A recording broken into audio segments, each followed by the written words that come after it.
അതാ സത്യേട്ടനല്ലേ അള്ളി സത്യം ചെയ് സത്യം സത്യം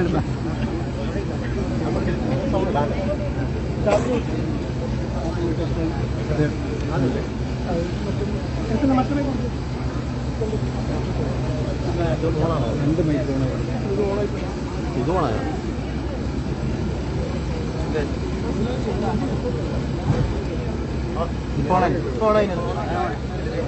ചരിച്ചോ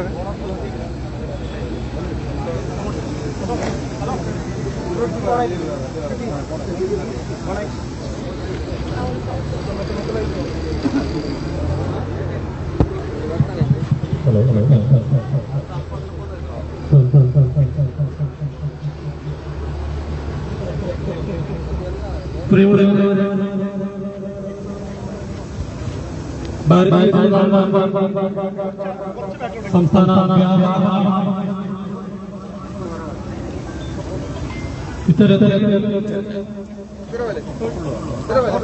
പ്രതിഷേധ സമരങ്ങൾ സംഘടിപ്പിക്കുകയാണ്.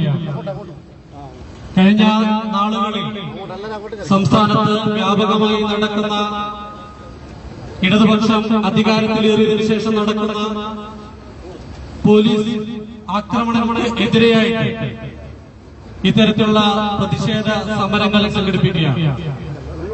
ഈ പരിപാടി ഔപചാരികമായി ഉദ്ഘാടനം ചെയ്യുന്നത് പാർട്ടിയുടെ സമാനതയുള്ള സംസ്ഥാന സെക്രട്ടറി ശ്രീ കെ രഞ്ജിത്ത് അദ്ദേഹമാണ്. അദ്ദേഹത്തെ ഈ ഒരു പരിപാടിയിലേക്ക് ആദരപൂർവ്വം സ്വാഗതം ചെയ്തു. പരിപാടിയിൽ അധ്യക്ഷത വഹിക്കുന്നത് പാർട്ടിയുടെ ജില്ലാധ്യക്ഷ ML അശ്വിനിയാണ്. അദ്ദേഹത്തെയും ഈ പരിപാടിയിലേക്ക് ആദരപൂർവ്വം സ്വാഗതം ചെയ്തു. ഈ പരിപാടിയിൽ സംബന്ധിക്കുന്ന പാർട്ടിയുടെ ജില്ലാ ജനറൽ സെക്രട്ടറി ശ്രീ മനുലാൽ കാലത്ത് അദ്ദേഹത്തെയും സ്വാഗതം അറിയിച്ചുകൊള്ളുന്നു. പാർട്ടിയുടെ ജില്ലാ ഉപാധ്യക്ഷൻ Shri P Ramesh, party ST മോർച്ചയുടെ സംസ്ഥാന ഉപാധ്യക്ഷൻ ശ്രീ ഷിബു വണത്തൂർ, SC മോർച്ച സംസ്ഥാന സെക്രട്ടറി ശ്രീ TD ഭരതൻ, കർഷക മോർച്ച ജില്ലാ അധ്യക്ഷൻ ശ്രീ സുകുമാരൻ കാലിക്കാട്, OBC മോർച്ച ജില്ലാ അധ്യക്ഷൻ ശ്രീ KP വത്സരാജ്, മഹിളാ മോർച്ച ജില്ലാ അധ്യക്ഷ ശ്രീ KS രമണി, യുവമോർച്ച ജില്ലാ അധ്യക്ഷൻ ശ്രീ അശ്വിൻ തോലായി, SC മോർച്ച സംസ്ഥാന ഉപാധ്യക്ഷൻ ശ്രീ AK കയ്യ ഉൾപ്പെടെയുള്ള ശ്രീ മുരളീധർ യാദവ് ഉൾപ്പെടെയുള്ള ജില്ലാ ഭാരവാഹികളെ എല്ലാവർക്കും ഒറ്റവാക്കിൽ സ്വാഗതം അറിയിച്ചുകൊണ്ട് ഈ പരിപാടിയുടെ അധ്യക്ഷത വഹിക്കുന്നതിന് വേണ്ടിയിട്ട് ജില്ലാധ്യക്ഷ ശ്രീമതി ML അശ്വിനിയെ സാദരം ക്ഷണിച്ചോളൂ. എല്ലാവർക്കും നമസ്കാരം. ഇന്ന് BJPയുടെ ജില്ലാ കമ്മിറ്റിയുടെ ഭാഗമായിട്ട് പോലീസിന്റെ അക്രമങ്ങൾ എതിരായിട്ട് നമ്മളിവിടെ സമരങ്ങൾ വെച്ചിട്ടുള്ളതാണ്. ഈ സമര ഇനോഗ്രേഷൻ ചെയ്യാൻ വേണ്ടിയിട്ട് എത്തിയിട്ടുള്ള നമ്മുടെ സംസ്ഥാന സെക്രട്ടറി ശ്രീ കെ രഞ്ജീട്ടൻ, BJPയുടെ ജില്ലാ ജനറൽ സെക്രട്ടറിമാരായിട്ടുള്ള PR സുനിലും മനുലാൽ മേലത്തും, അതേപോലെ ജില്ലാ ഭാരവാഹികളും സംസ്ഥാന മോർച്ചകളുടെ സംസ്ഥാന ഭാരവാഹികളും, അതേപോലെ മണ്ഡല പ്രസിഡന്റ്മാരും ജനറൽ സെക്രട്ടറിമാരും, അതേപോലെ മോർച്ചകളുടെ ജില്ലാ പ്രസിഡന്റുമാരും ജനറൽ സെക്രട്ടറിമാരും, അതേപോലെ ഇവിടെ എത്തിയിട്ടുള്ള എല്ലാ മുഴുവൻ നമ്മുടെ പാർട്ടിയുടെ മുതിർന്ന സീനിയേഴ്സും അതേപോലെ കാര്യകർത്താമാർക്കും എല്ലാവർക്കും എന്റെ വിധമായ നമസ്കാരം. ഇന്ന് നമുക്കിവിടെ ഒരു സ്റ്റേറ്റ് വൈഡ് ആയിട്ടാണ് നമ്മൾ ഇവിടെ സംഘടിപ്പിച്ചിട്ടുള്ളത്. അതേപോലെ ഈ പോലീസിന്റെ അക്രമങ്ങൾ ദിനം പോയ പോലെ കൂടിക്കുകയാണ്. നമുക്ക് എല്ലാവർക്കും അറിയാം, ഈ പോലീസുകള് പിണറായി വിജയന്റെ ഒരു ഇൻസ്ട്രുമെന്റ് ആയിട്ടാണ് ഇവിടെ കളിക്കുന്നത്. നമ്മൾ ഒരു ഇൻസ്ട്രുമെന്റ് എങ്ങനെയാണ് കളിക്കുന്നത് അതേപോലെയാണ് ഇവിടെ പോലീസ് പിണറായി കൊടുക്കുന്ന ഇൻസ്ട്രക്ഷൻസ് യൂസ് ആക്കിയിട്ടാണ് ഇവിടെ ഓരോരോ കാര്യങ്ങൾ നടപ്പിലാക്കുന്നത്. ജനങ്ങൾക്ക് വേണ്ടിയിട്ട്, ജനങ്ങളുടെ സുരക്ഷയ്ക്ക് വേണ്ടിയിട്ടാണ് ഇവിടെ പോലീസുമാർ ഉണ്ടാവേണ്ടതും അവരുടെ വർക്കുകൾ അതേപോലെ അവൻ ഉണ്ടാവേണ്ടതും. പക്ഷേ നിർഭാഗ്യവശമായിട്ടും നമുക്ക് കേരളത്തിലെ എല്ലാ പോലീസുമാരും കളിക്കുന്നത് നമ്മുടെ ഇവിടുത്തെ CM ആയിട്ടുള്ള പിണറായിയുടെ ഭാഗമായിട്ടാണ്. പിണറായി എന്ന് പറയുന്നു അതേപോലെയാണ് ഇവിടുത്തെ പോലീസുമാരും കാക്കി വേഷം ഇട്ടിട്ടായിട്ട് ഇവിടെ നടപ്പിലാക്കുന്നത്. നമുക്കറിയാം, കഴിഞ്ഞ 9 വർഷമായിട്ട് 114 പോലീസ്മാൻമാർ സർവീസിന് ഇവിടുന്ന് അവരെ സസ്പെൻഡ് ചെയ്തിട്ടുള്ളത്. അതിൽ ഒരു DYSP ഉണ്ട്, ഒരു ഇൻസ്പെക്ടർ ഉണ്ട്, സബ് ഇൻസ്പെക്ടർമാരുണ്ട്, അതേപോലെ 14 അസിസ്റ്റന്റ് സബ് ഇൻസ്പെക്ടർമാരുണ്ട്. ഇനിയും നമുക്ക് ആ കേസുകൾ അന്വേഷിക്കാൻ പോയെങ്കിൽ നിരവധി പോലീസുമാർ ഓരോ കേസിൽ നമുക്ക് അവരെ സസ്പെൻഡ് ചെയ്യാൻ സാധിക്കും. പക്ഷേ ഈ പിണറായി ഇവരെല്ലാവരെ സംരക്ഷിക്കുന്നതാണ്. അതേപോലെ നമുക്ക്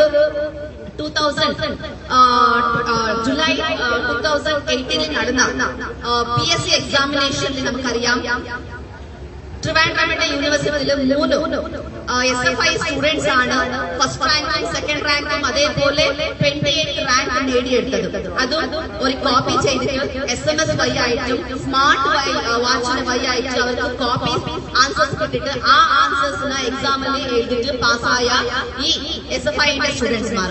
ഇങ്ങനത്തെയുള്ള അവര് ഈ പാട്ടിലുള്ള SFI സ്റ്റുഡൻസ്മാർ പോലീസ് ജോലിക്ക് കൊണ്ടുവന്നിട്ടായിട്ട് അവര് ഇൻസ്ട്രുമെന്റ് ആയിട്ട് യൂസ് ആക്കുന്നതും പിണറായി സർക്കാരാണ്. അതേപോലെ നമുക്കറിയാം, ജനുവരി 2, 2019 2 സ്ത്രീകള് ശബരിമല കയറി. ഇവരെങ്ങനെയാണ് കയറിയതെന്ന് പറഞ്ഞു കഴിഞ്ഞെങ്കിൽ ഇവിടുത്തെ നമ്മളെ ആദരണീയമായിട്ടുള്ള CM പിണറായി സർക്കാരിന്റെ നിർദ്ദേശപ്രകാരം ഇവിടുത്തെ സീനിയേഴ്സ് ആയിട്ടുള്ള പോലീസ് ഉദ്യോഗസ്ഥന്മാരാണ് അവർ അങ്ങോട്ട് കൊണ്ടുവിടുന്നത്. ആയിരക്കണക്കിന് ആൾക്കാരല്ല, ഒരു കോടിക്കണക്കിന് ആൾക്കാർ ഡിവോട്ടീസ് ആണ്, അയ്യപ്പ ഭക്തന്മാരാണ്. അവർ എമോഷണൽ ആയിട്ട് അവർ തകർന്നിട്ട് ഇപ്പോ ഉള്ളതാണ്. ഇപ്പോ ജനങ്ങള് ഒരു അഫെക്ഷൻ എടുക്കാൻ വേണ്ടിയിട്ടും അതേപോലെ ഇലക്ഷൻ വന്നതുകൊണ്ട് അയ്യപ്പ ഭജന പറഞ്ഞിട്ടായിട്ട് ഒരു സംഗമം ഇവിടെ നമ്മുടെ കേരളത്തിൽ നടക്കുകയാണ്. ഇത് ജനങ്ങളുടെ ശാപം വന്നിട്ടുണ്ടെന്ന് പിണറായിക്ക് നന്നായിട്ട് അറിഞ്ഞുകൊണ്ടാണ് ഇപ്പോ ഇങ്ങനത്തെയുള്ള സിമ്പത്തി ക്രിയേറ്റും നാടകം കളിക്കുന്ന ഒരു മുഖ്യമന്ത്രിയായിട്ടാണ് നമുക്ക് കാണാൻ സാധിക്കും. വേൾഡ് വൈഡ് ആയിട്ട് അയ്യപ്പ ക്ഷേത്രത്തിൽ ഭക്തജനങ്ങൾ വരുന്നുണ്ട്. അവർ പൈസ കൂടി ലൂട്ടിയെടുക്കാനാണ് ഇങ്ങനത്തെയുള്ള ഇപ്പോഴത്തെ നാടകം കളിക്കാൻ വേണ്ടിയിട്ട് അതിന്റെ കൂടെ ഇവിടുത്തെ പോലീസുമാരും കൂടി നിൽക്കുകയാണ്. അതല്ലാണ്ട് നമുക്കറിയാം, ജനുവരി 26, 2025 ഇവിടെ നടന്ന ഒരു ഇൻസിഡന്റ്, ബേക്കൽ പോലീസുമാർ ഒരു കണ്ണെന്ന് പറയുന്ന ഒരു SC കമ്മ്യൂണിറ്റിയിൽ വരുന്ന ഒരു ആൾക്കാരുടെ വീട്ടിലേക്ക് അവരെ വീട്ടിലെ അദ്ദേഹം അതേപോലെ അദ്ദേഹത്തിന്റെ 2 കുട്ടികൾ പെൺകുട്ടികളാണ് ആ വീട്ടിലുണ്ടായത്. ഒരു ഇൻഫർമേഷൻ ഇല്ലാണ്ട് ആ വീട്ടിലേക്ക് കയറി. ആ കേരള സന്ദർഭത്തിൽ ഒരു വിമൻ പോലീസ് ഇല്ലാത്തത് ഒരു ദൗർഭാഗ്യമാണ്. ഇങ്ങനെയുള്ള അക്രമങ്ങളാണ് ഇവിടുത്തെ പോലീസുമാർ നമുക്ക് കാണാൻ സാധിക്കുന്നുള്ളത്. അതേപോലെ ലാസ്റ്റ് ഇയർ നടന്ന ഒരു സാവിത്രി അമ്മയുടെ ഇൻസിഡന്റ് നമുക്ക് എല്ലാവർക്കും അറിയാം. സാവിത്രി അമ്മക്ക് VO വിളിച്ചിട്ട് പറഞ്ഞതാണ് വീട് നിങ്ങൾക്ക് പാസ്സായിട്ടുണ്ട് എന്ന് പറഞ്ഞിട്ടായിട്ട്. അത് അറിഞ്ഞിട്ടാണ് സന്തോഷത്തോടോ ആ അമ്മ പോയിട്ടാകുമ്പോ അവിടുന്ന് നിങ്ങൾക്കല്ലാണ് ഇത് മാറിയിട്ടുണ്ടെന്ന് പറഞ്ഞിട്ടായിട്ട് അമ്മ അവിടെ കുത്തിരുന്നിട്ടാകുമ്പോക്ക് ഈ VO അദ്ദേഹത്തിന് ആ അമ്മ കൂട്ടി ഓഫീസിൽ കൂട്ടി വെച്ചു. അപ്പൊ അത് നമുക്ക് അറിഞ്ഞിട്ടായിട്ട് പിന്നെ ആ VOന്റെ മോള് കേസ് എടുക്കണമെന്ന് നമുക്ക് പോയിട്ടാകുമ്പോ ആ കേസ് എടുക്കാൻ വേണ്ടിയിട്ട് കുറെ ദിവസം എടുത്തു. ഇപ്പൊ നമ്മൾ എന്തെങ്കിലും പ്രശ്നങ്ങൾ കൊണ്ട് നമ്മൾ പോലീസുമാർക്ക് പോയി കഴിഞ്ഞെങ്കിൽ നമുക്ക് ആ കേസിന് പെട്ടെന്ന് ഇവര് FIR ചെയ്യൂല. അതെ, BJPയുടെ ഭാഗത്ത് എന്തെങ്കിലും പ്രോബ്ലം വന്നിട്ടുണ്ടെങ്കിൽ അത് സത്യസത്യത്തെ അറിയാണ്ട് ഇവർ FIR ഫയലാക്കും. അതേപോലെ ലാസ്റ്റ് മന്തിൽ വർക്കാടിൽ ഒരു ഇഷ്യൂ ആയിട്ടുണ്ടായിരുന്നു. CDS ചെയർപേഴ്സന്റെ ഓഫീസിൽ BJPയുടെ പ്രവർത്തകർ പോയിട്ടുണ്ടായിരുന്നു.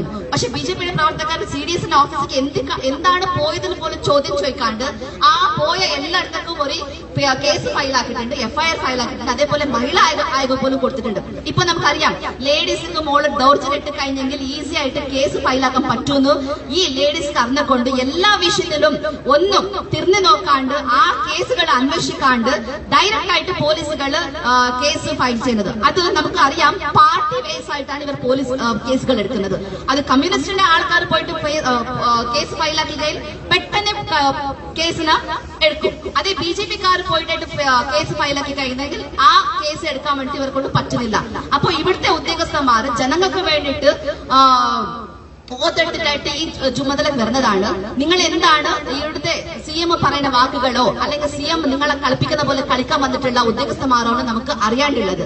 അപ്പൊ ഇനി ബാക്കി കാര്യങ്ങൾ ഈ ഒരു നമ്മുടെ സമര ഉദ്ഘാടനം ചെയ്യണമെന്ന് ഞാൻ നമ്മുടെ സംസ്ഥാന അധ്യക്ഷൻ ശ്രീ K. രഞ്ജിത്തിനോടും സംസ്ഥാന സെക്രട്ടറിയോടും ഞാൻ റിക്വസ്റ്റ് ചെയ്യുന്നതാണ്. Thank you.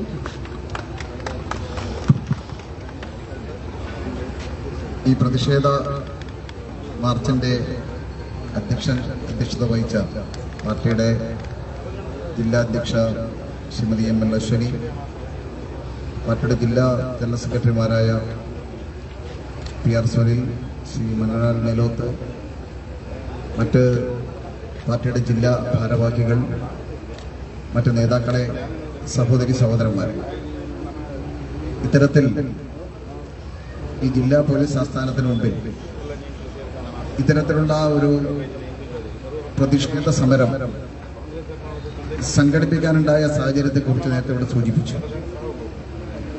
ഇന്ന് കേരളത്തിലെ എല്ലാ ജില്ലകളിലും ഇത്തരത്തിൽ പോലീസിന്റെ ക്രൂരതക്കെതിരെയും അനാസ്ഥക്കെതിരെയും ഇത് അവസാനിപ്പിക്കണം എന്നാവശ്യപ്പെട്ടുകൊണ്ട് ഇത്തരത്തിലുള്ള പ്രതിഷേധ സമരങ്ങൾ ഇന്ന് കേരളത്തിൽ അങ്ങോളം ഇങ്ങോളം നടന്നുകൊണ്ടിരിക്കുകയാണ്.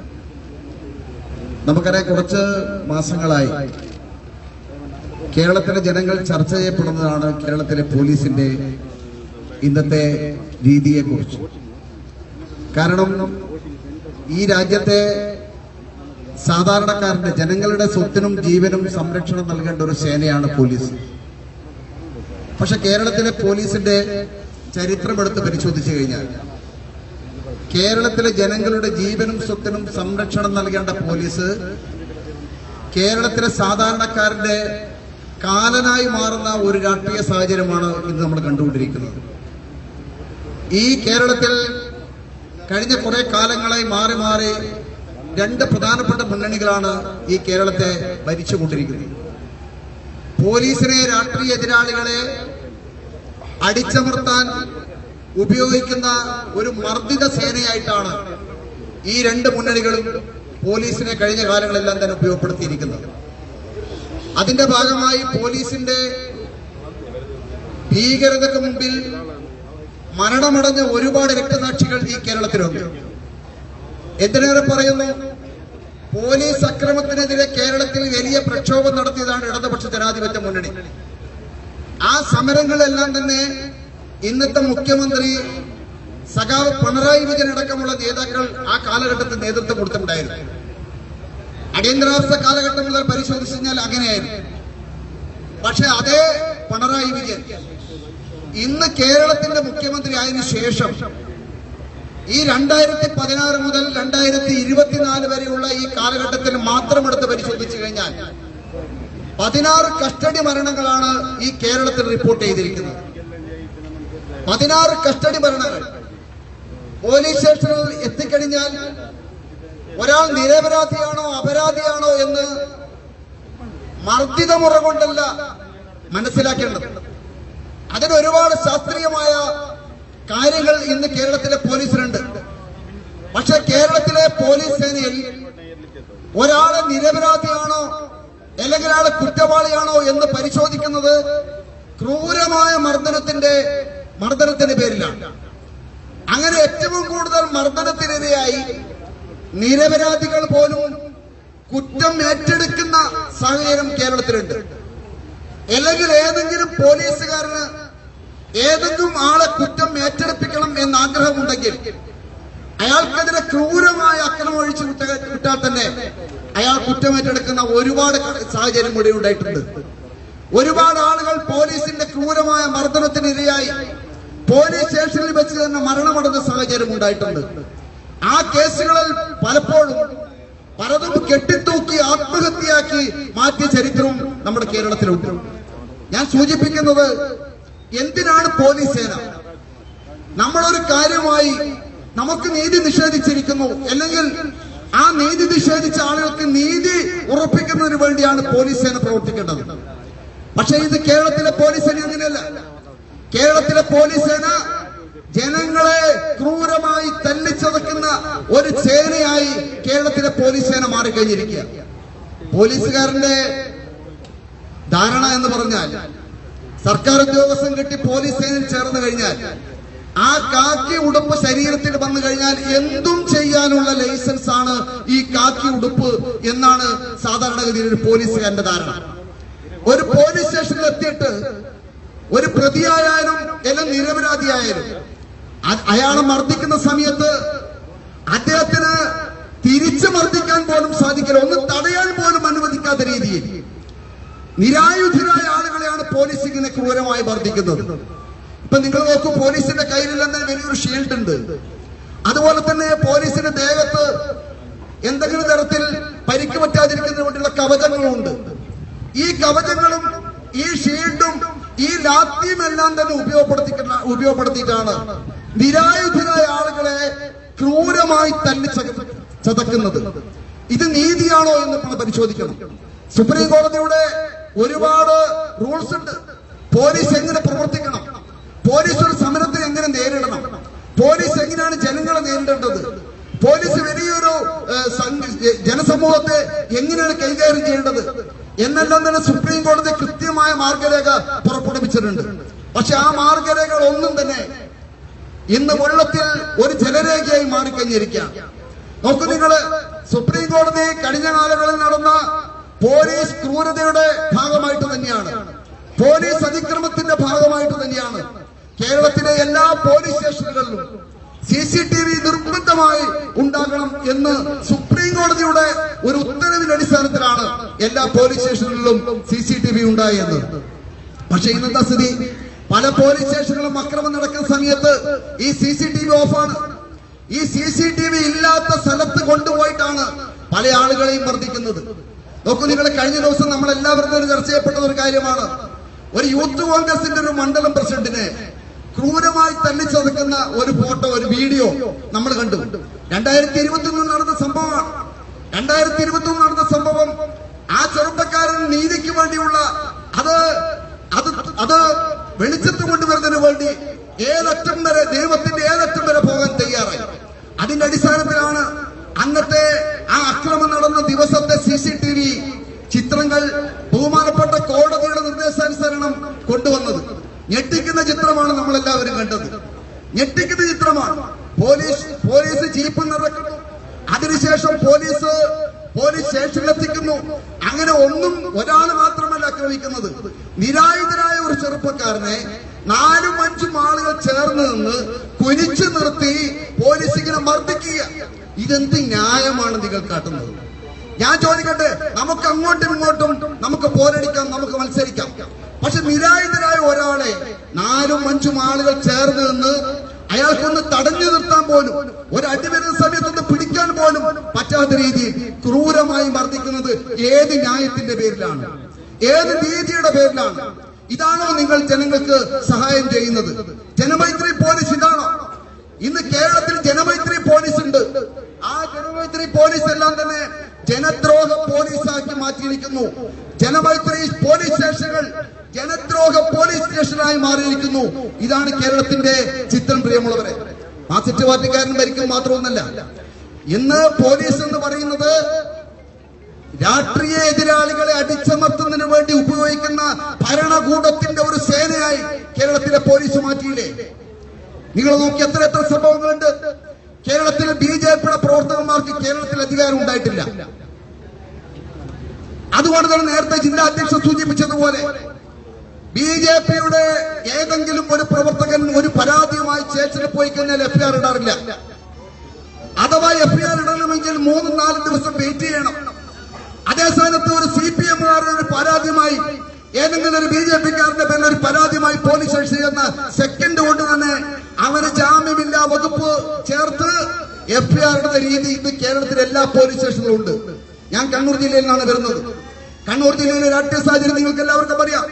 പോലീസിനെ ഉപയോഗപ്പെടുത്തി BJPയെയും RSSനെയും തകർക്കുന്നതിന് വേണ്ടി എത്രയോ വർഷങ്ങളായി കേരളത്തിൽ ഒരു ജില്ലയാണ് കണ്ണൂർ ജില്ല. എത്ര ആളുകളെ KT ജയകൃഷ്ണൻ മാഷ കൊലപ്പെടുത്തുന്നതിന് മുമ്പ് സാധാരണഗതിയിൽ മാതൃത്വ ഗുണ്ടകൾ BJPക്കാരെയും RSSകാരെയും കൊലപ്പെടുത്താറുണ്ട്. പക്ഷേ അങ്ങനെ കൊലപ്പെടുത്തുന്നതിന് അനുകൂലമായി അതിന് സാഹചര്യം സൃഷ്ടിക്കുന്ന ഒരു സേനയാണ് കണ്ണൂർ ജില്ലയിൽ നമുക്കൊന്ന് കാണാൻ സാധിച്ചിരിക്കുന്നത്. ജയകൃഷ്ണ മാഷ കൊലപ്പെടുന്നതിന് 2 ആഴ്ച മുമ്പ് അവിടുത്തെ പാനൂർ ടൗണിലെ സ്റ്റേഷനിലെ CIയെ മാറ്റി ഒരു DYFIക്കാരൻ, ഒരു ഗുണ്ടയായ ഒരു DYFIക്കാരനായ ഒരു CI അവിടെ പ്രതിഷ്ഠിച്ചു. അന്നത്തെ ജില്ലാ പോലീസ് സൂപ്രണ്ടിനെ മാറ്റി. എല്ലാം തന്നെ ഒരാഴ്ച മുമ്പാണ് സംഭവിക്കുന്നത്. ജില്ലാ പോലീസ് സൂപ്രണ്ടിനെ മാറ്റി CPMന് അനുകൂലമായി ചിന്തിക്കുന്ന, CPM പറഞ്ഞാൽ എന്ത് വിടുപണിയും ചെയ്യുന്ന ഒരു ജില്ലാ പോലീസ് സൂപ്രണ്ടിനെ അവിടെ പ്രതിഷ്ഠിച്ചു. DYSPയെ പ്രതിഷ്ഠിച്ചു. ഞങ്ങൾക്കറിയാം ഈ DYSPയും അതുപോലെ തന്നെ CIയെയും അതുപോലെ തന്നെ ജില്ലാ പോലീസ് സൂപ്രണ്ട് ഞങ്ങൾക്കറിയാം.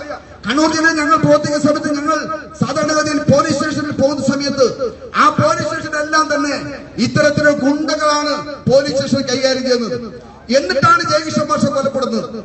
നോക്കൂ നിങ്ങൾ, ആ കേസ് അട്ടിമറിക്കുന്നതിന് വേണ്ടി താഴെത്തട്ടിലുള്ള പോലീസുകാർ മുതൽ SP വരെയുള്ള ആളുകൾ ആസൂത്രിതമായ ശ്രമം നടത്തി. ഇത് BJPയുടെ ആരോപണമല്ല. ബഹുമാനപ്പെട്ട ഹൈക്കോടതി പറഞ്ഞു, ഈ കേസ് അട്ടിമറിക്കുന്നതിന് വേണ്ടി പോലീസ് ഉദ്യോഗസ്ഥന്മാർ മുഴുവനും കൂട്ടുനിന്നു എന്ന് പറഞ്ഞത് ബഹുമാനപ്പെട്ട ഹൈക്കോടതിയാണ്. ഇതൊരു ഉദാഹരണം മാത്രമാണ്. പന്നന്നൂർ ചന്ദ്രനെ കൊലപ്പെടുത്തുമ്പോഴും ഇങ്ങനെയായിരുന്നു. പന്നന്നൂർ ചന്ദ്രനെ കൊലപ്പെടുത്തിയപ്പോഴും ആ കേസ് അട്ടിമറിക്കുന്നതിന് വേണ്ടി സാക്ഷി മൊഴിയിൽ പോലും തിരുമറ നടത്തിയായിരുന്നു പോലീസ് സ്വീകരിക്കുന്നത്. നിങ്ങൾ നോക്കൂ, ഒരാളെ കൊലപ്പെടുത്തിയിട്ട് ആ കൊലപാതകങ്ങൾക്ക് ശിക്ഷ വാങ്ങിച്ചു കൊടുക്കാൻ ബാധ്യതയുള്ള ഒരു ഡിപ്പാർട്ട്മെന്റാണ് പോലീസ് സേന. ആ പോലീസ് സേനയാണ് കുറ്റവാളികളോടൊപ്പം ചേർന്ന് നിന്ന് ആളുകളെ കൊലപ്പെടുത്താനും ആ കൊലപ്പെടുത്തിയ ആളുകളെ രക്ഷപ്പെടുത്താനും ശ്രമിക്കുന്നത് ഈ പോലീസ് തന്നെയാണ്. ഇവിടെ കാണുന്ന പോലീസ് തന്നെയാണ്. എന്തിനാണ് ഈ ജനങ്ങൾക്ക് ഈ പോലീസ്? എന്തിനാ പോലീസ് ജനങ്ങൾക്ക്? നിങ്ങൾക്ക് ആർക്കാണ് നീതി കിട്ടുന്നത്? മാർക്സിസ്റ്റ് പാർട്ടിക്കാരനില്ലാത്ത ഏതെങ്കിലും രാഷ്ട്രീയക്കാരന് ഈ പോലീസ് സ്റ്റേഷനിൽ നീതി കിട്ടുന്നുണ്ടോ? നിങ്ങൾ പരിശോധിക്കണ്ടേ? അതാണ് കഴിഞ്ഞ കുറെ ദിവസങ്ങളായി കേരളത്തിൽ നമ്മൾ കണ്ടുകൊണ്ടിരിക്കുന്നത്. 16 കസ്റ്റഡി മരണമാണ്. ഉരുട്ടിയിട്ടാണ് കൊലപ്പെടുന്നത്. ഒരു മനുഷ്യനെ ഒരു ബെഞ്ചിൽ കിടത്തിയിട്ട് ഒലക്കെടുത്തിട്ട് ഉരുട്ടി കൊലപ്പെടുത്തുന്നു. നിങ്ങൾ ഏത് പ്രാകൃത ലോകത്താണ് എന്റെ പോലീസുകാരെ ജീവിക്കുന്നത്? ഒരു മനുഷ്യനെ കൊലപ്പെടുത്താൻ നിങ്ങൾ 4-5 പേരിൽ നിന്ന് ഉരുട്ടി കൊലപ്പെടുത്തുക. ഉദയകുമാർ എന്ന് പറഞ്ഞ് തിരുവനന്തപുരത്തുള്ള ഒരു ചെറുപ്പക്കാരനെ ഉരുട്ടി കൊലപ്പെടുത്തി ഇല്ലേ? നിങ്ങൾ എന്തൊക്കെ വൃത്തികേടാണ് പോലീസ് സ്റ്റേഷനിൽ വെച്ച് നടക്കുന്നത്? സ്ത്രീകൾക്ക് പോലീസ് സ്റ്റേഷനിൽ പരാതി കൊടുത്താൽ എങ്ങനെയാണ് പരാതി സ്വീകരിക്കേണ്ടത്, ഏത് രീതിയിൽ കൈകാര്യം ചെയ്യണമെന്നെല്ലാം തന്നെ സുപ്രീം കോടതി റൂൾ ഉണ്ടല്ലോ. ഈ കഴിഞ്ഞ ദിവസമല്ലോ ഈ കഴിഞ്ഞ തിരുവനന്തപുരത്ത് ഒരു സ്ത്രീക്ക് നേരെ ഒരു ആരോപണം കൊണ്ടുവന്നു. എന്താ ആരോപണം? ജോലി ചെയ്യുന്ന വീട്ടിൽ നിന്നും മാല മോഷ്ടിച്ചു എന്നാണ് ആരോപണം. കിട്ടി ഉടൻ തന്നെ ആ സ്ത്രീയെ SC/ST വിഭാഗത്തിൽപ്പെട്ട ഒരു പെൺകുട്ടിയാണ്. അവരെ പോലീസ് സ്റ്റേഷനിൽ കസ്റ്റഡിയിൽ വെച്ചു. മണിക്കൂറുകളോളം കസ്റ്റഡിയിൽ വെച്ചു. ഒരു പെൺകുട്ടിയെ കസ്റ്റഡിയിൽ വെക്കുന്ന സമയത്ത് പാലിക്കേണ്ട നിയമങ്ങൾ ഒന്നും തന്നെ പാലിക്കാതെ മണിക്കൂറുകളോളം കസ്റ്റഡിയിൽ വെച്ചു. എന്നിട്ട് പറഞ്ഞു, നീ തന്നെയാണ് മാല മോഷ്ടിച്ചത്, പെട്ടെന്ന് പറഞ്ഞോളൂ, എല്ലാം നിന്റെ റിമാൻഡ് ചെയ്യും. അതാണ് വനിതാ പോലീസ് അടക്കമുള്ള ആളുകൾ. എന്തിനാ വനിതാ പോലീസ് എന്ന് പറയുന്ന സംവിധാനം? പോലീസ് സ്റ്റേഷനിൽ പുരുഷന്മാർ മാത്രം പോരെ, എന്തിനാ വനിതാ പോലീസ്? ഈ വനിതാ പോലീസുകൾ വനിതകളുടെ പ്രശ്നങ്ങൾ കൈകാര്യം ചെയ്യേണ്ടവരാണ് വനിതാ പോലീസ്. ഒരു വനിതയെ കസ്റ്റഡിയിൽ എടുക്കുന്ന സമയത്ത് പാലിക്കേണ്ട നിയമങ്ങളുണ്ട്. ഒരു വനിതാ പോലീസ് ഇല്ലാതെ ഒരു വനിതയെ കസ്റ്റഡിയിൽ എടുക്കാൻ പാടില്ല. പക്ഷേ നമ്മുടെ കേരളത്തിലെ പോലീസ് അതൊന്നും ബാധകമല്ല. കേരളത്തിലെ പോലീസിന് അതൊന്നും ബാധകമല്ല. അങ്ങനെ ആ പെൺകുട്ടി അവസാനം നിരപരാധിയാണ് എന്ന് തെളിഞ്ഞില്ലേ? ആ പെൺകുട്ടി അനുഭവിച്ച മാനസിക പീഡനം ഈ സമൂഹത്തിന്റെ മുമ്പിൽ സോഷ്യൽ മീഡിയയിൽ ഈ മീഡിയയിലെല്ലാം തന്നെ ഒരു കുറ്റവാളിയായി, ഒരു മാനമോഷണ കേസിൽ പ്രതിയായി അനുഭവിച്ച ആ മാനസിക പീഡനത്തിന് ആര് ഉത്തരവാദി പറയും? നിങ്ങൾ പറയണം. ഇത് ഒരു പെൺകുട്ടിയുടെ കേസ് മാത്രമാണ്. ഇങ്ങനെ എത്രയോ സംഭവങ്ങൾ ഇന്ന് കേരളത്തിൽ നടന്നുകൊണ്ടിരിക്കുകയാണ്. കേരളം ഒരു വികസിത കേരളമായി മാറണം. ഒരു വികസിത കേരളമായി മാറണമെങ്കിൽ ഒരു പോലീസ് സേനയിൽ അടിമുടി മാറ്റങ്ങൾ ഉണ്ടാകണം. എങ്കിൽ മാത്രമേ കേരളം വികസിക്കുകയുള്ളൂ. പോലീസ് സേന തെമ്മാടികളുടെ ഗുണ്ടകളുടെ സേനയായി പിണറായിയുടെ വിട്ടുപണിയെടുക്കുന്ന ഗുണ്ടകളുടെ സേനയായി കേരളത്തിലെ പോലീസ് സേന മാറിയാൽ എന്ത് ചെയ്യണം കേരളത്തിലെ ജനങ്ങൾ? കേരളത്തിലെ ജനങ്ങൾ നിയമം കൈയെടുക്കേണ്ടി വരില്ലേ? നിയമം കൈയെടുക്കേണ്ടി വരില്ലേ? ഇന്ന് ഞങ്ങൾ ഇവിടെ നടത്തിയ സമാധാനപരമായ മാർച്ച് തടയാൻ വലിയ ബാരിക്കേഡൊക്കെ ഉണ്ട്. പോലീസിന് എല്ലാ സംവിധാനവും ഉണ്ട്.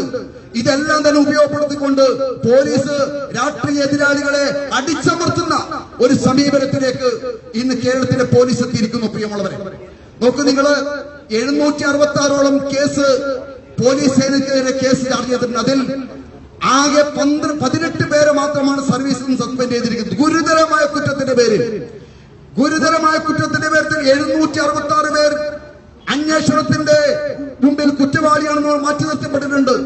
അവരിന്നും സർവീസിലുണ്ട്. അതിൽ 18 പേരെ മാത്രമാണ് സർവീസിൽ നിന്ന് മാറ്റി നിർത്തിയിരിക്കുന്നത്. നമ്മുടെ സഖാവ് പിണറായി വിജയന്റെ പോലീസ്. പിണറായി വിജയന്റെ പ്രസംഗം ഞാനൊക്കെ ചെറുപ്പത്തിൽ കേട്ടിട്ടുണ്ട്. പോലീസിന് നേരെ പ്രസംഗം. കോടിയേരി ബാലകൃഷ്ണൻ മുൻ സംസ്ഥാന സെക്രട്ടറി, അദ്ദേഹം പോലീസ് സ്റ്റേഷൻ മാർച്ച്, തലശ്ശേരിയിൽ പോലീസ് സ്റ്റേഷൻ മാർച്ച് നടത്തിയിട്ട് പറഞ്ഞത്, വേണമെങ്കിൽ പോലീസ് സ്റ്റേഷനിലും വെച്ച് ഞങ്ങൾ ബോംബുണ്ടാക്കും എന്ന് ഭീഷണിപ്പെടുത്തിയതാണ് ആര്? നമ്മുടെ കോടിയേരി ബാലകൃഷ്ണൻ. 2 കൊല്ലം കഴിഞ്ഞ സമയത്ത് അദ്ദേഹം ആഭ്യന്തരമന്ത്രിയാണ്. അദ്ദേഹം പിന്നീട് ആഭ്യന്തരമന്ത്രിയാണ്. ഈ മാർക്സിസ്റ്റ് പാർട്ടിക്കാരൻ ഭരിക്കുമ്പോഴാണ് കേരളത്തിലെ സാധാരണക്കാരായ ജനങ്ങൾ ഇന്ന് അനുഭവിക്കുന്ന ദുരിതങ്ങൾ ചെറുതും വലുതുമല്ല. പോലീസ് സ്റ്റേഷനിൽ സാധാരണ പോകുമ്പോൾ ഭയമില്ലാതെ പോലീസ് സ്റ്റേഷനിൽ പോയി നിങ്ങളുടെ പരാതി പറയാം എന്നാണ് ജനങ്ങളോട് ഗവൺമെന്റ് പറയുന്നത്. ഇന്ന് പോലീസ് സ്റ്റേഷനിലേക്ക് പോകുമ്പോ ഭയമില്ലാതെ പോലീസ് സ്റ്റേഷനിൽ പോകാൻ സാധിക്കുമോ? വാദി പ്രതിയാകുന്ന കാഴ്ചയല്ലേ നമ്മൾ കാണുന്നത്. പണ്ടൊരു സിനിമയിൽ സഗ്രാടി ഒരു സിനിമയിൽ കുതിരവട്ടം ഒപ്പം പോലീസ് സ്റ്റേഷനിലേക്ക് കയറുന്ന ഒരു ചിത്രം നമ്മുടെ മനസ്സിലുണ്ട്. എന്താ, വലത് കാലം വെച്ചിട്ട് അദ്ദേഹം പോലീസ് സ്റ്റേഷനിൽ കയറി. ചോദിച്ചെന്താ, ഭാര്യ വീട്ടിലാണോ പോകുന്നത്? അട്ടി കൊടുത്തു. വലത് കാലം വെച്ച് പോലീസ് സ്റ്റേഷൻ കയറുമ്പോ അട്ടി. അവസാനം കക്ഷി വിചാരിച്ചൊന്ന് ഇടത് കാലം വെച്ച് കയറാൻ പറ്റും. ഇടത് കാലം വെച്ച് കയറുമ്പോ എന്നിട്ട് ഇത് നശിച്ചു പോട്ടെ എന്ന് വെച്ചിട്ടാണോ നീ കയറുന്നത്? അതിന് ഓട്ടി. അവസാനം എന്ത് ചെയ്യും? അവസാനം 2 കാലം എടുത്ത് തുള്ളിയിട്ട് പോലീസ് സ്റ്റേഷൻ അകത്ത് കയറുമ്പോൾ എന്താണ് നീ ഡാൻസ് കളിക്കുന്ന വെച്ചിട്ട് വീണ്ടും ഓട്ടി. ഇതേപോലത്തെ അവസ്ഥയാണ് ഇന്ന് കേരളത്തിലെ പോലീസ് സ്റ്റേഷനിൽ നമുക്ക് കാണാൻ സാധിക്കുന്നത്. ജനങ്ങളൊരു പരാതിയുമായി പോയാൽ നീതിപൂർവ്വം ആ പരാതിക്ക് പരിഹാരം കാണേണ്ട പോലീസ് അവരെ തമാശയാക്കി, കളിയാക്കി, അപമാനിച്ച് പുറത്തുവിടുന്ന കാഴ്ച, എത്ര കാഴ്ച നമുക്ക് കാണാൻ സാധിക്കുന്നു. ഭാരതീയ ജനതാ പാർട്ടി ഇത്തരത്തിലൊരു പ്രതിഷേധ സമരം സംഘടിപ്പിക്കാനുള്ള കാരണം തന്നെ ഇന്ന് കേരളത്തിൽ അങ്ങോളം ഇങ്ങോളം നടക്കുന്ന പോലീസ് ഭീകരതയെ ജനങ്ങളുടെ മുമ്പിൽ തുറന്നു കാട്ടുന്നതിന് വേണ്ടിയാണ്. ഇത് അവസാനിപ്പിക്കാൻ പോലീസ് തയ്യാറാവണം. ഇന്ന് നമ്മുടെ രാജ്യത്ത് പല പോലീസ് സ്റ്റേഷനും ശാസ്ത്രീയമായ രീതിയിൽ മാറ്റങ്ങൾ വന്നു കഴിഞ്ഞു. പോലീസ് സേനയിൽ തന്നെ മാറ്റങ്ങൾ വന്നു കഴിഞ്ഞു. നിങ്ങൾക്ക് പണ്ട് കാക്കി കളസമായിരുന്നല്ലോ നിങ്ങളുടെ ഉടുപ്പ്. ആ കാക്കി കളസം ഇട്ട് നിങ്ങളുടെ ചിത്രം നമ്മുടെ മനസ്സിലുണ്ടല്ലോ. നിങ്ങൾക്ക് ഇപ്പോഴല്ലേ ഒരു പാന്റ് കിട്ടിയിരിക്കുന്നത്. അപ്പൊ മാറ്റം എല്ലാ തരത്തിലുണ്ട്. കാക്കി പേനിടുമ്പോ നിങ്ങളുടെ യൂണിഫോമിന് മാറ്റം വരുമ്പോ നിങ്ങളുടെ സ്വഭാവത്തിലും നിങ്ങളുടെ രീതിയിലും ജനങ്ങളോടുള്ള പെരുമാറ്റത്തിലും മാറ്റം വേണം. അതാണ് ജനങ്ങൾ ആഗ്രഹിക്കുന്നത്. പണ്ടത്തെ കാക്കി കളസം ഇട്ട് അടൂർവാസിയെ പോലുള്ള ആളുകൾ പോകുന്ന ചിത്രങ്ങൾ നമ്മുടെ മനസ്സിലുണ്ടല്ലോ. അങ്ങനെയുള്ളതല്ലോ പോലീസ്. പോലീസിന്റെ അക്രമങ്ങൾ ഇതിൽ തുടങ്ങിയതല്ലോ. അടിയന്തരാവസ്ഥ നമ്മുടെ മുമ്പിലുണ്ട്. ഇന്ന് പിണറായി വിജയനാണെങ്കിൽ അന്ന് കെ കരുണാകരനായിരുന്നു. എത്ര ക്രൂരമായ മർദ്ദനമായിരുന്നു. അന്നല്ലേ ചരിത്രപരമായ രാജൻ കൊലക്കേസ്, ഉരുട്ടി കൊലക്കേസ്. ആ രാജന്റെ അച്ഛൻ ഈശ്വര വാര്യർ എത്ര വർഷങ്ങളോളം ഇതിന്റെ നീതിക്ക് വേണ്ടി മുട്ടിയ വാതിലുകളുണ്ടോ? എത്ര വാതിലുകൾ അദ്ദേഹം മുട്ടി. എന്നിട്ട് പരിഹാരം ഉണ്ടായിട്ടുണ്ടോ? അപ്പൊ പോലീസ് സേന എന്ന് പറയുന്നത് മറ്റെതിരാളികളെ നശിപ്പിക്കുന്നതിന് വേണ്ടിയുള്ള, അടിച്ചമർത്തുന്നതിന് വേണ്ടിയുള്ള സേനയല്ല. മറിച്ച് ന്യായവും നീതിയും ഉറപ്പുവരുത്തുക എന്നുള്ളതാണ് പോലീസ് സേനയെ കൊണ്ട് ജനങ്ങൾ ആഗ്രഹിക്കുന്നത്. അതാണ് ലോകം മുഴുവനും പോലീസ് ഉണ്ട്. നമ്മുടെ രാജ്യത്തിന് മറ്റു സംസ്ഥാനങ്ങളിലും പോലീസ് ഉണ്ട്. അവിടെ ഒന്നും തന്നെ ഭരണാധികാരികൾ എതിർ രാഷ്ട്രീയ പാർട്ടിക്കാർ അടിച്ചമർത്തുന്ന സേനയാക്കിയിട്ടല്ല അവരെ വളർത്തുന്നത്. നീതിപൂർവ്വമാണ് അവരെ വളർത്തിക്കൊണ്ടിരിക്കുന്നത്. ഗുണ്ടകളെ കൈകാര്യം ചെയ്യണം, അക്രമകാരികളെ കൈകാര്യം ചെയ്യണം, കൊലപാതകളെ കൈകാര്യം ചെയ്യണം. പക്ഷെ നിരപരാധികൾക്ക് നീതി കിട്ടണം. 1000 കുറ്റവാളികൾ രക്ഷപ്പെട്ടാലും ഒരു നിരപരാധി പോലും ശിക്ഷിക്കപ്പെടരുത് എന്ന നീതിയുക്തം നമ്മുടെ രാജ്യത്തുണ്ട്. അത് പാലിക്കാൻ പോലീസ് തയ്യാറാവണം. അതിനുവേണ്ടിയാണ് ഭാരതീയ ജനതാ പാർട്ടി ഇത്തരത്തിലുള്ള ഒരു പ്രതിഷേധ മാർച്ച് ഇന്ന് കേരളത്തിന്റെ എല്ലാ ജില്ലകളിലും ഇത്തരത്തിലുള്ള പ്രതിഷേധ യോഗങ്ങൾ, പ്രതിഷേധ പരിപാടികൾ സംഘടിപ്പിച്ചിരിക്കുന്നത്. ഈ പരിപാടി ഔപചാരികമായി ഉദ്ഘാടനം ചെയ്ത് അറിയിച്ചുകൊണ്ട് ഞാൻ എന്റെ വാക്കുകൾ ഉപസംഹരിക്കുന്നു. നിങ്ങൾക്ക് നമസ്കാരം. വന്ദേ മാതരം.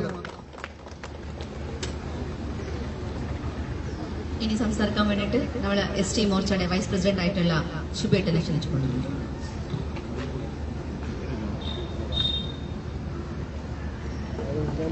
ഏറെ ആദരണീയായ ഈ പരിപാടിയുടെ അധ്യക്ഷ, നമ്മുടെ ജില്ലാധ്യക്ഷമായ ശ്രീ അശ്വിൻ ചേച്ചി, ഈ പരിപാടിയുടെ ഉദ്ഘാടനം ചെയ്ത സംസ്ഥാന സെക്രട്ടറി ശ്രീ രഞ്ജിത്ത് ഏട്ടൻ, ജില്ലാ ജനറൽ സെക്രട്ടറിമാരായ Manuel Melath, Shri PR Sunil, vice president Ramesh ഏട്ടൻ, ST മോർച്ച സംസ്ഥാന vice president Shri Bharathan, SC Morcha സംസ്ഥാന വൈസ് പ്രസിഡന്റ് ശ്രീ കയ്യാർജി, സ്നേഹം നിറഞ്ഞ ഈ നാട്ടിലെ വരിഷ്ഠരായ കാര്യകർത്താക്കളെ, സ്നേഹം നിറഞ്ഞ എന്റെ സഹോദര സഹോദരന്മാരെ, പിണറായി സർക്കാരിന്റെ കിരാതഭരണം തുടങ്ങിയിട്ട് 10 വർഷക്കാലമാകുകയാണ്. രഞ്ജിത്ത് കൃത്യമായി പറഞ്ഞു എന്താണ് പിണറായി വിജയൻ ഇവിടെ നടപ്പിലാക്കുന്നതെന്ന്. ഇവരുടെ ഈ കിരാതഭരണം ഇവിടെ നിർത്തലാക്കിയില്ലെങ്കിൽ ഇതൊരു സൂചന മാത്രമെന്നാണ് നമുക്ക് പറയാനുള്ളത്. കാരണം ഈ പിണറായിയുടെ കിരാതഭരണത്തിലും ഇവിടെ മാറി മാറി ഭരിച്ച എല്ലാ സർക്കാരുടെയും ഭരണത്തിലും ഒരുപാട് ജനതകൾ ഇവിടെ നഷ്ടപ്പെട്ടിട്ടുണ്ട്. വയനാട് മുത്തങ്ങയിൽ ഇന്ന് സർക്കാരിന്റെ കണക്ക് പ്രകാരം ഒരാളെ മരിച്ചിട്ടുമെങ്കിലും അവിടുത്തെ ഗോത്ര ജനത പറയുന്നുണ്ട് 25ഓളം പേർ കൊല്ലപ്പെട്ടിട്ടുണ്ട്. കൊല്ലപ്പെട്ടതിൽ കണക്ക് വെക്കാതെ എല്ലാവരെയും ആക്രമിക്കുന്ന ഒരു നിലപാടെടുത്തു കഴിഞ്ഞാൽ ഇവിടെയുള്ള ഗോത്ര ജനതയടക്കം ഈ സമര പരിപാടികൾക്ക് ഇറങ്ങും. മാത്രമല്ല, ഇന്നലെ തൃശൂർ ചേറ്റുപുഴ എന്ന നാട്ടിൽ നിന്ന് നമ്മളൊരു സഹോദരനെ വിളിച്ചിരുന്നു. ഇതുപോലൊരു വിഷയവുമായി ബന്ധപ്പെട്ട് സ്റ്റേഷനിൽ പോയ സമയത്ത് FIR ഇടുന്നില്ല. അത് കൃത്യമായി നമ്മുടെ പാർട്ടി, ഭാരതീയ ജനതാ പാർട്ടിയുടെ ആൾക്കാരെന്ന് അറിഞ്ഞുകൊണ്ട് മാത്രമാണ് FIR ഇടാത്തത്. അതേസമയം ഈ ഭരിക്കുന്ന പാർട്ടിയുടെ ഏതെങ്കിലും ഒരു ചെറിയൊരു അണിയാണെങ്കിൽ അവർ ആ സമയത്ത് തന്നെ FIR ഇട്ടുകൊണ്ട് അവർക്കെതിരെ കേസെടുക്കുന്ന ഒരു നിലപാടാണ് എടുത്തിരിക്കുന്നത്. എന്തു തന്നെയാലും ഈ വൈകിയ വേളയിൽ കൂടുതലായിട്ടൊന്നും പറയുന്നില്ല. പിണറായി വിജയന്റെ ഈ കിരാതഭരണം അല്ലെങ്കിൽ പോലീസിന്റെ ഈ കിരാത നരനായിട്ട് അവസാനിപ്പിച്ചിട്ടെങ്കിൽ ഈ സൂചനാ സമരം വലിയൊരു സമരമായി കേരളത്തിൽ അങ്ങോളം ഇങ്ങോളം അലയടിക്കുമെന്ന് മാത്രം പറഞ്ഞുകൊണ്ട് ഞാൻ നിർത്തുന്നു. നന്ദി, നമസ്കാരം, വന്ദേ മാതരം.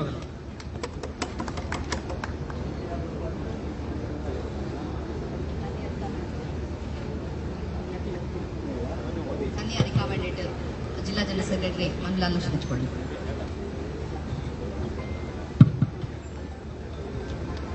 പരിഷ്കൃത സമൂഹത്തെ ലജ്ജിപ്പിക്കുന്ന രീതിയിൽ ഈ നാട്ടിലെ സാധാരണക്കാരായിട്ടുള്ള പൗരന്മാരുടെ ആത്മാഭിമാനത്തെ തകർക്കുന്ന രീതിയിൽ ഭരിക്കുന്ന മുന്നണിയുടെ വെറും ഗുണ്ടകൾ മാത്രമായി മാറുന്ന പോലീസ് സേനയ്ക്ക് പരിഷ്കൃത സമൂഹത്തിന്റെ പരിഷ്കാരത്തിനനുസരിച്ച് പരിഷ്കൃതമാവുക എന്ന ഒരവസരത്തിനു വേണ്ടി ഒരു മുന്നറിയിപ്പ് എന്നുള്ള രീതിയിൽ സംസ്ഥാന വ്യാപകമായിട്ട് BJP നടത്തുന്ന DYSP ഓഫീസ് മാർച്ചിന്റെ ഭാഗമായിട്ട് കാസർഗോഡ് ജില്ലാ കമ്മിറ്റിയുടെ ഭാഗമായി നടത്തപ്പെട്ട ഈ മാർച്ചിൽ അധ്യക്ഷ വഹിച്ച പാർട്ടിയുടെ ജില്ലാ അധ്യക്ഷ ശ്രീമതി ML അശ്വിനിക്ക് നന്ദി അറിയിച്ചുകൊള്ളുന്നു.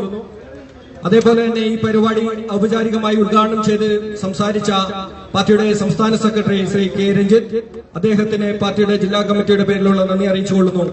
അതേപോലെ തന്നെ ഈ പരിപാടിയിൽ സംബന്ധിച്ചുകൊണ്ടിരിക്കുന്ന ജില്ലാ general secretary Shri PR Sunil, മറ്റ് ജില്ലാ ഭാരവാഹികൾ, വിവിധ മോർച്ചകളുടെ സംസ്ഥാന ഭാരവാഹികൾ, മോർച്ചയുടെ ജില്ലാ അധ്യക്ഷന്മാർ, പാർട്ടിയുടെ മണ്ഡലം പ്രസിഡന്റ്, ജനറൽ സെക്രട്ടറിമാർ, മറ്റ് സഹപ്രവർത്തകർക്കും എല്ലാവർക്കും നന്ദി അറിയിച്ചുകൊണ്ട് അധ്യക്ഷയുടെ അനുമതിയോടുകൂടി ഈ പരിപാടി അവസാനിച്ചായി അറിയിച്ചുകൊള്ളുന്നു.